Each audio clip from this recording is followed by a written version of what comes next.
हे guys welcome to my vlog. यो चाहिँ गोर्खा जिल्ला स्थित छेपेटारको फाँटहरू हो क्या। यो चाहिँ दरौदी नदीको सिँचाइ सुविधा भएको कारणले यहाँनिर चाहिँ दुई किसिमको धान बाली लगाइने गरिन्छ। एउटा चाहिँ चैते, एउटा चाहिँ बर्खे धान।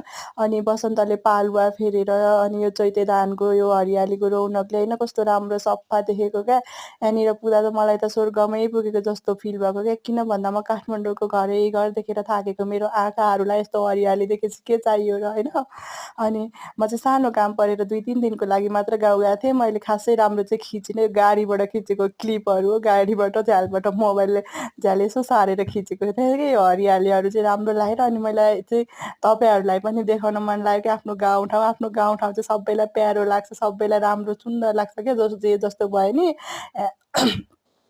यो चाहिँ दरौदी नदी हो। हाइड्रो पावरहरूले पानी लगेर चाहिँ यहाँ चाहिँ अहिले चाहिँ अलिक सानो रहेछ क्या। पहिला चाहिँ हामी गाउँ बस्ने बेलामा चाहिँ ठुलो थियो। अहिले चाहिँ अब विकास प्रविधिले गर्दाखेरि चाहिँ पानी नि सुकेको रहेछ, अलिक सानै छ। पहिला चाहिँ ठुलो थियो, बठामा त ठुलै आउँछ यहाँ पनि पानी।